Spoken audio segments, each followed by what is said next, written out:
اگر آپ بوڑھے ہو چکے ہیں یا آپ کے گھر میں کوئی بزرگ ہیں یا آپ خود بڑھاپے کے خوف میں مبتلا ہیں تو یہ ویڈیو ان کی زندگی بدل دینے والا خزانہ ہے۔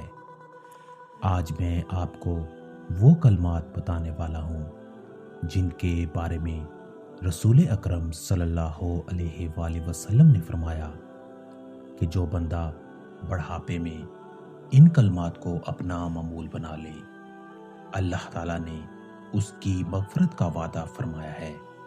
جی ہاں، وعدہ، وہ رب جو کبھی وعدہ نہیں توڑتا۔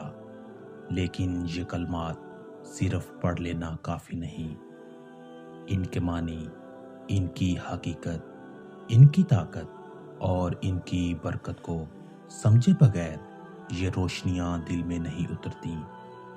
اور آج آپ یہ سب کچھ جاننے والے ہیں۔ اسلام میں بڑھاپا کوئی بوجھ نہیں، یہ عزت ہے، یہ رحمت ہے، یہ زندگی کا وہ مرحلہ ہے جس میں انسان دنیا کی حقیقت سمجھ چکا ہوتا ہے، دل نرم ہو جاتا ہے اور ایمان کی پختگی بڑھ جاتی ہے۔ لیکن بڑھاپا ایک آزمائش بھی ہے۔ کمزور جسم، یادداشت کا کم ہونا، بیماری اور تنہائی۔ ایسے میں اگر اللہ کا قرب نصیب ہو جائے تو بڑھاپے کی ہر مشکل آسان ہو جاتی ہے۔ اسی لیے نبی پاک صلی اللہ علیہ وآلہ وسلم نے بڑے بوڑھوں کے لیے کچھ خاص اذکار بتائے جن میں یہ کلمات سب سے زیادہ طاقتور ہیں۔ نمبر 1، بڑھاپے کی حالت میں بندہ اللہ کے زیادہ قریب کیوں ہوتا ہے؟ زندگی کا تجربہ، دنیا کی حقیقت کا علم، دل کی نرمی، وقت کی فراوانی، عبادت کی طرف رجحان، اور یہی وجہ ہے کہ اللہ تعالیٰ نے فرمایا، نیک بوڑھے لوگوں سے مجھے محبت ہے، کیونکہ جب جوانی گزر جائے اور بندہ باوجود کمزوری کے اللہ کا نام لیتا ہے تو اس کی قیمت اللہ کے ہاں بے حساب ہے۔ نمبر 2، ان کلمات کی طاقت کیوں اتنی عظیم ہے؟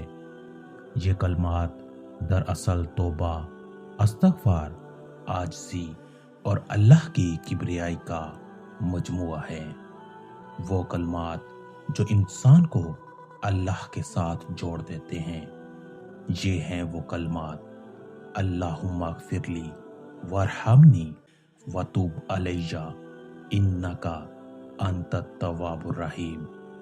ترجمہ، اے اللہ مجھے بخش دے، مجھ پر رحم فرما، مجھ پر اپنی رحمت کی توجہ فرما، بے شک تو بہت زیادہ توبہ قبول کرنے والا، بہت رحم کرنے والا ہے۔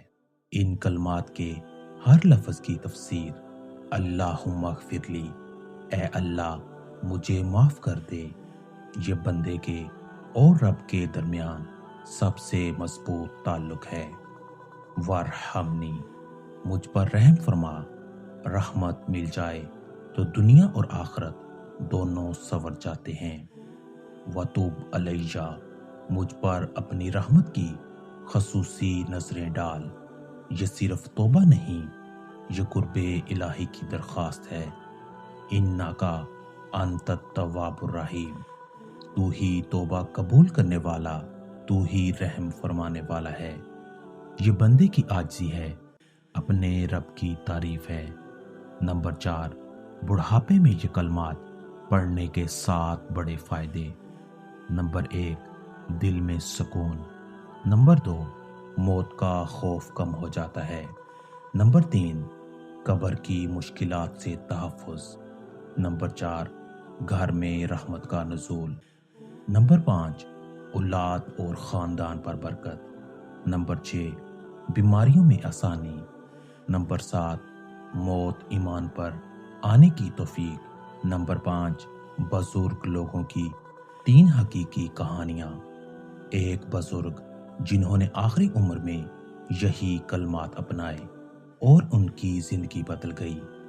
ایک عورت جو فالج کا شکار تھی، لیکن ان کلمات کی برکت سے دل کو سکون ملا۔ ایک نانا جان جن کی وفات سے چند دن پہلے یہ ذکر ان کی زبان سے نہیں رکتا تھا۔ اللہ کا وعدہ مغفرت۔ نبی کریم صلی اللہ علیہ وآلہ وسلم نے فرمایا، جو بندہ بڑھاپے میں ان کلمات کو اپنا معمول بنا لے، اللہ نے اس کو بخشنے کا وعدہ فرمایا ہے۔ کتنا بڑا وعدہ ہے۔ سوچیں، ایک انسان جس نے شاید زندگی میں غلطیاں کی ہوں، کمزوریاں ہوں، گناہ ہوں، لیکن بڑھاپے میں جب وہ ان چند کلمات کو پکڑ لیتا ہے، رب اس کو بخش دیتا ہے۔ یہ کیسا رب ہے؟ یہ کتنی محبت ہے۔ بڑھاپے کی حالت میں یہ ذکر کب، کیسے اور کتنی مرتبہ پڑھیں؟ فجر کے بعد 100 مرتبہ، عشاء کے بعد 100 مرتبہ، اگر تھکاوٹ ہو تو کم از کم 33 مرتبہ، چلتے پھرتے، بیماری میں لیٹے ہوئے، رات کو نیند سے پہلے۔ یہ وہ ذکر ہے جسے زبان تھکنے کے بغیر بھی پڑھ سکتی ہے اور دل اس سے روشن ہو جاتا ہے۔ بزرگ والدین یا دادا دادی کے لیے خاص نصیحتیں۔ نمبر 1، اگر وہ خود نہیں پڑھ سکتے تو آہستہ آہستہ سکھائیں۔ نمبر 2، ساتھ بیٹھ کر تسبیح پڑھوائیں۔ نمبر 3، گھر میں ذکر کی محفل بنائیں۔ نمبر 4، قرآن کی تلاوت کے ساتھ یہ ذکر شامل کریں۔ نمبر 5، کمزور یادداشت والے بزرگ کے لیے کاغذ پر لکھ کر دیں۔ اولاد کے لیے نصیحت، بڑھاپا بوجھ نہیں، امانت ہے۔ اپنے بزرگوں کو اس ذکر کی طرف لانا ان پر سب سے بڑی بلائی ہے۔ اگر آپ چاہتے ہیں کہ آپ کے والدین، آپ کے دادا، نانا یا آپ کے گھر کے بزرگ اللہ کے ہاں بخشے ہوئے چلے جائیں، تو آج ہی ان کلمات کو ان کی زندگی کا حصہ بنا دیں۔ اگر یہ ویڈیو آپ کو فائدہ دے رہی ہے تو کمنٹ میں اللہم اغفر لنا ضرور لکھیں۔ یہ آپ کا صدقہ جاریہ بھی بن جائے گا۔ اس ویڈیو کو اپنے گھر کے ہر بڑے، ہر عزیز، ہر مریض تک پہنچائیں۔ شاید آپ کی وجہ سے کسی کو مغفرت مل جائے اور کل قیامت کے دن یہ عمل آپ کے لیے نور بن جائے۔ اللہ ہم سب کو اپنی بخشش عطا فرمائے۔ آمین یا رب العالمین۔